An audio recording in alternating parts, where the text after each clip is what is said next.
Hi, I'm Tiffany Domino. Welcome to my channel. If you're new here, my website is howtoentrepreneur.org, and my mission is to help you grow a business from idea to enterprise. So if you or someone you know wants to start or grow a business, definitely stop by howtoentrepreneur.org and check out the free coaching. It's 7 days of private message coaching to help you grow your business from idea to full-time income and from full-time income to enterprise. So today I want to talk to you about furniture flipping, or how to start a furniture refinishing business. So if you've ever thought about being one of the people that picks up furniture that is damaged, that is in poor condition, or that is just that just needs a facelift, and you want to be one of those people that takes the furniture and that makes a new makes it almost brand new, that restores it, that adds something where it looks nice, then this is the video for you, because today we'll be talking about how you can start a furniture refinishing business. So if you're looking for a step-by-step guide for how to start the furniture refinishing business or the furniture flipping business, you're in the right place, because we'll be discussing the startup costs, what a typical day is like, and the steps I'd recommend for how to start this furniture finishing business. So it's likely, if you're interested in starting a furniture finishing business, you may have seen others who run a similar business. You might be crafty, handy, and creative, and you're looking for a way to earn an income doing something that you enjoy. So let's start out by talking about what is a furniture refinishing business. So if you've ever seen damaged furniture, you know there are likely tons of waste, because most people treat furniture like it's disposable. When couches, tables, or chairs get dirty, stained, broken, or just flat out unloved, many people sit it out on the curb, or they donate them and buy new ones. Sometimes the discarded or damaged furniture still has good bones, or they're nice original design elements that can be refinished and reused. And that's where a furniture refinishing business would come in. Furniture refinishing businesses, tongue twister, find antiques, furniture that's no longer wanted, and even items that have been trashed, and they refinish them so they can be used like a new piece of furniture. So who is a furniture refinishing business right for? Furniture refinishing businesses require some skills and interest in order to make it work. I recommend the furniture refinishing business for those who are crafty or handy, those who are creative and can see beyond the current state of an item, people who are willing to do the math and make sure they get a return on their investments, those who have empathy and are prepared to make furniture for others based on the market demand, because a lot of people, when they go and fix furniture, it becomes a piece of artwork and they become really emotionally glued to it. So this can't be something where you're doing it as a hobby and you're doing it based on your personal preference and what you like. It has to be based off of the market demand and what people are looking for. And it's also for those who have sales and negotiation skills to buy well-priced furniture and to sell the furniture for a profit. So what's a typical day in a furniture refinishing business like? So before narrowing your business idea, it's nice to know what a typical day in the business is like. And in a furniture refinishing business, there are many different tasks you would need to do, and it's up to you to distribute them across your days, weeks, and months. A day in the furniture refinishing business would vary quite a bit depending on your audience and your demand. If you decide to do a majority custom work, then you have more client-facing tasks before creating the furniture. You have to sit down with the client and possibly see where they want to put the furniture and different things. So with a custom piece, you would have more client-facing tasks before creating the furniture. But for most furniture refinishing business, a typical day would consist of stocking their inventory of damaged furniture, planning design ideas, doing market research and deciding what styles and types customers are looking for, refinishing furniture, networking with vendors and potential customers, listing completed furniture in online listings, or setting up to sell the furniture locally and selling the furniture. So I recommend business owners of all types to divide their time into 4, and that is acquiring the work, doing the work, managing the work, and strategizing about the work. And here's how that breaks down in the furniture refinishing business. So when you're acquiring the work, you'd be looking for places customers buy the furniture you make, possibly setting up displays, setting up ads, or marketing your work online to attract potential buyers. When you're doing the work, you'd be upholstering, painting, sanding, repairing, or whatever the magic is that you do to take a piece of furniture and make it more marketable. When you're managing the work, this is preparing for that certain point in your business when you need to hire. In these instances, it's important to oversee the task in order to maintain the quality standard and properly regulate the use of your materials and supplies. So prior to hiring, it's important to prepare by creating training materials so when it's time you won't experience much work stoppage. And then after you've hired, you want to maintain that ongoing oversight, and you want to have time for that, and that's where managing the work comes in. And then when you're strategizing about the work, that's when you're working on the business instead of working in the business. So acquiring the work, doing the work, managing the work, all of those are working in the business. But when you're working on the business, you're kind of looking from a different vantage point. You're trying to analyze your business plan. You're analyzing your competition, the strengths, weaknesses, the opportunities and threats, doing a SWOT analysis. You're finding opportunities in the market to grow your furniture refinishing business. And oftentimes, entrepreneurs can get focused on one component of their business, like maybe they're focused on doing the work or acquiring the work, and they end by either having lots of customers and poor service, or having great service and no customers. In order to ensure you have a balance and a healthy company, it's important to divide your time between those 4 functions that we talked about. So who is the target market for a furniture flipping business? The target market for the furniture refinishing business is vast because most households need furniture, right? And most businesses need furniture. So you have the business to consumer market, you have the business to business market, and you also have the business to government market. When you are working with business to consumer or B2C, furniture refinishing can be for residential customers, meaning that you would refinish items for households, for gifts, for day-to-day use for consumers. When you are working with B2B customers or business to business, they often need office chairs, office desks, organizational furniture, and decorative pieces to make their workspaces comfortable and productive. You could find furniture to refinish for business use, and this will be a whole different market. When you talk about the government, this market is usually overlooked, but the government also purchases furniture from reliable retailers. So if you can establish credibility and learn about how to respond to government proposals, you could sell furniture items to the government. And I have a course linked here if you're interested in that, so you can learn how to do the government proposals. So definitely, I'll leave a link to this article in the description box below, and you can stop by and check out any of the links that are included and get more information. So how does the furniture flipping business make money? They make money in 4 ways: products, services, events, and affiliate partnerships. And let's talk about those. Furniture refinishing businesses most commonly make their money from the furniture products they recreate.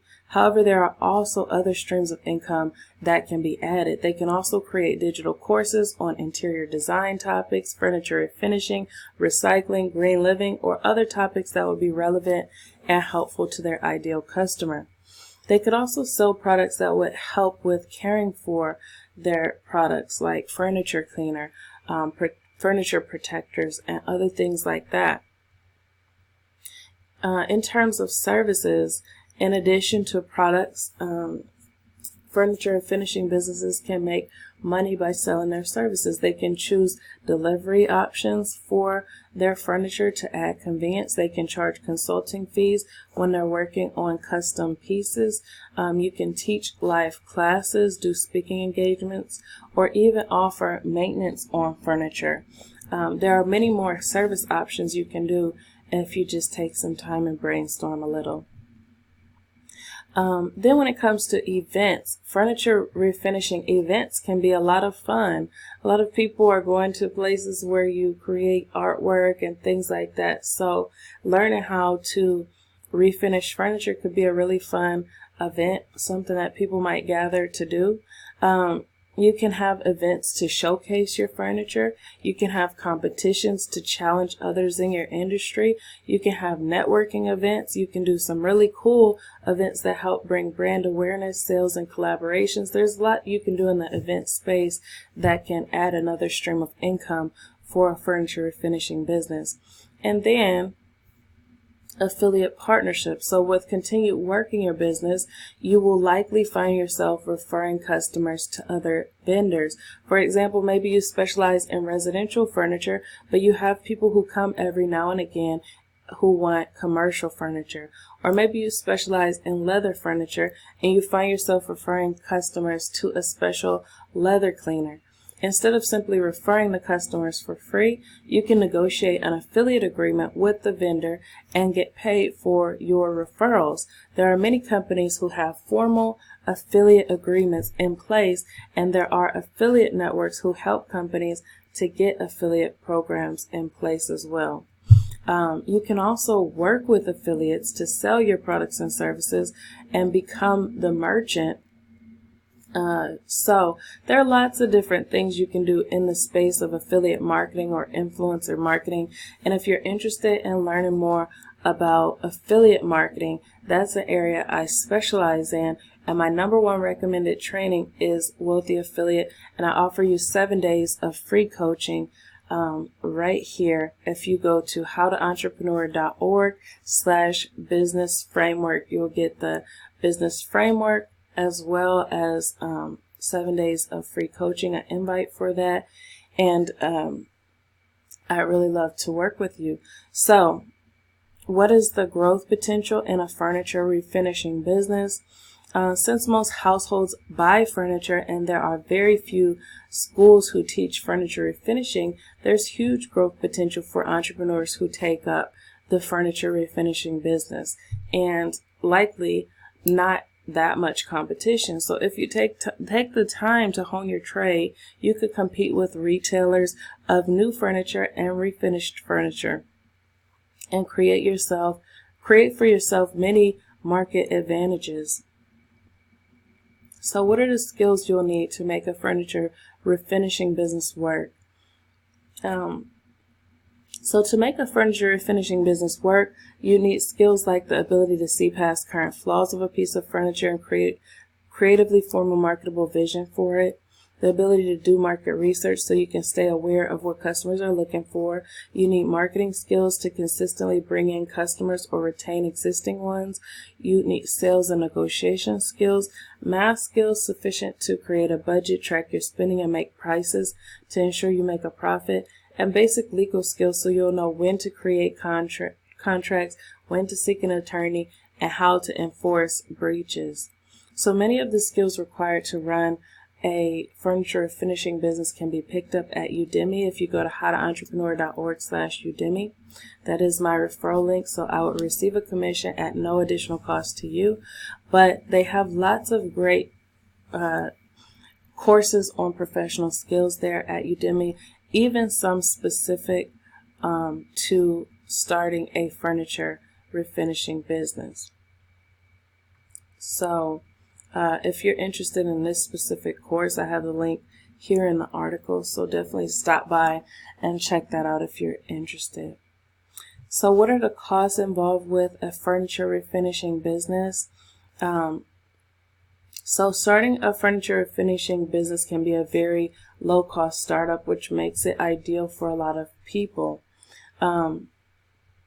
the things I think you need are a website, training on marketing and advertising online, and inventory of furniture and supplies to refinish it.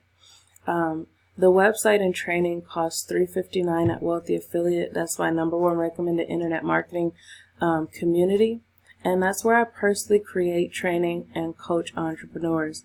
Also, $600 can be set aside for advertising costs, and $1,000 can be used for inventory. This would enable you to get started for $2,000.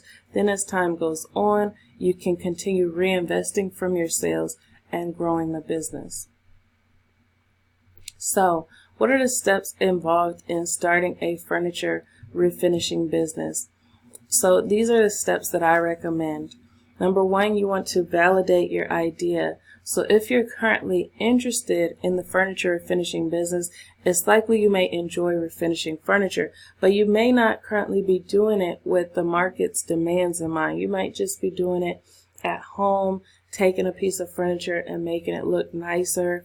And a lot of people have trouble making the shift from making a beautiful piece of artwork at home to making a refinished furniture for the market's demands.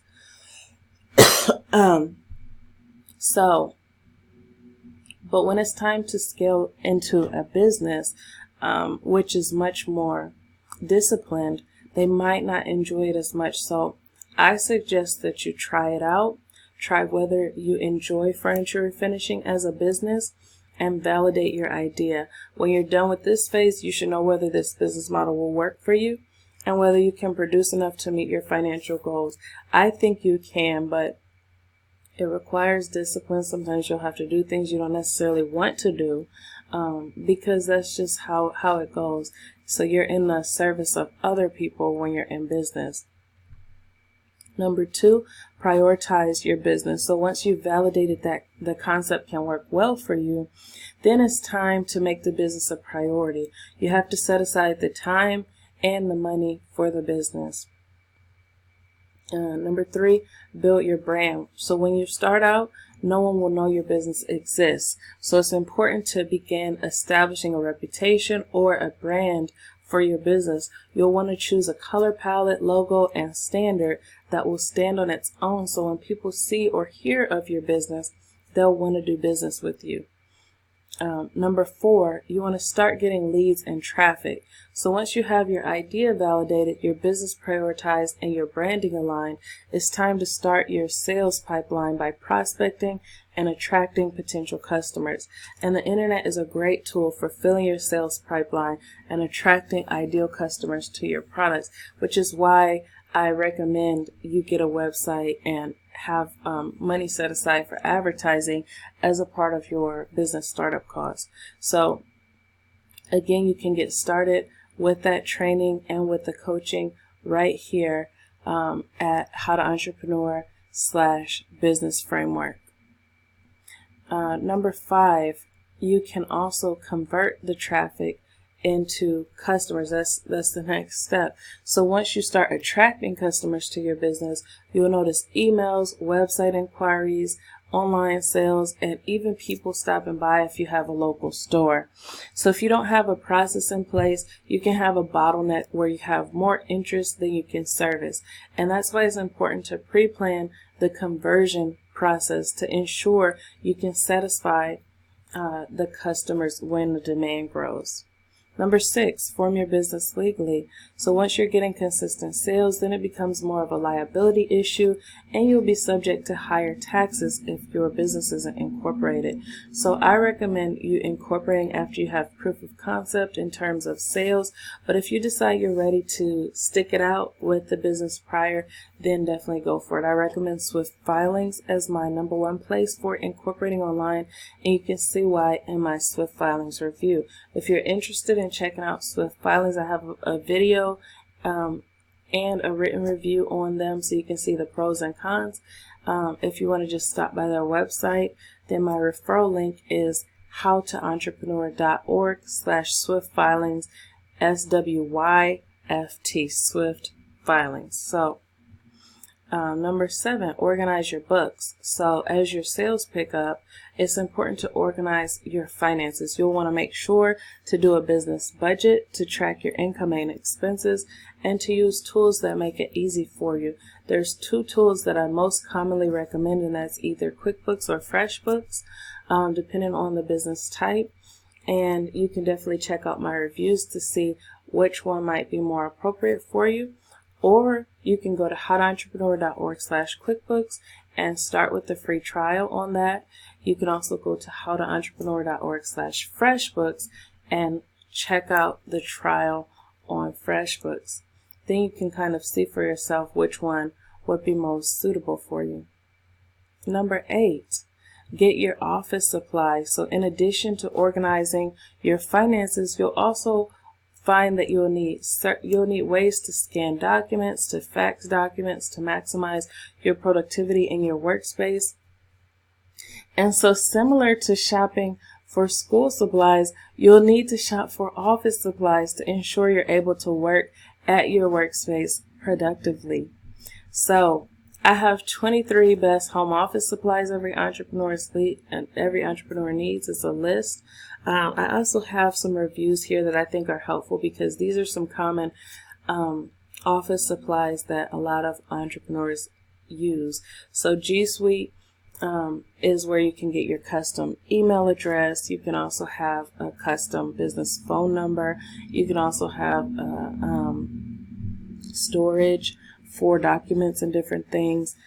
So, and eVoice and Grasshopper, those are both phone services. So most entrepreneurs run into a point where they want to have a separate business phone. And these 2 services are nice ways to have a second line without having a hardwired landline.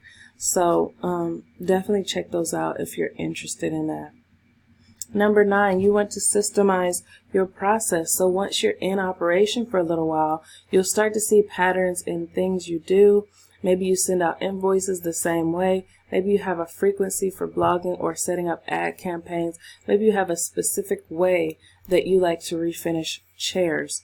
You'll want to record your processes to ensure you can easily train others on these systemized processes. You'll also want to consider how you can systemize processes that aren't currently scalable. This will help you to prepare for hiring and scaling. And consistency is also key in making sure you manage your costs. So in an interview between Tim Ferriss and Gary Vaynerchuk, they were asked for advice on scaling from one person up. And Tim gave an exercise I think you should consider. He said, buy a plane ticket to go on vacation in 1 year, and over the next year, plan how you can empower everyone in your organization to operate without you. So I think that's a pretty cool concept. Number 10, reinvest and scale. So as you're getting money, hopefully you'll soon reach the point where you have your operating expenses covered and money left over. So this is when you need to reinvest in advertising, improving the quality of your products and services, growing brand awareness. And I hear someone waking up upstairs, so I'll have to cut this video, but I want to say if you're ready to start your furniture refinishing business, then definitely check out the 7 days of free coaching, the 10 lessons of internet marketing training, the 2 websites. You can get started with all of that here at howtoentrepreneur.org/business framework. So I really hope this step-by-step guide on how to start a furniture refinishing business was helpful for you. If it was, please give a thumbs up. And if you'd like to see more videos like this where I do product and service reviews as well as growth strategies to grow your business from idea to full-time income and from full-time income to enterprise, then subscribe to this channel and click the bell icon so you can be notified of upcoming videos. So that's all I have for this video. Have a great day. Bye.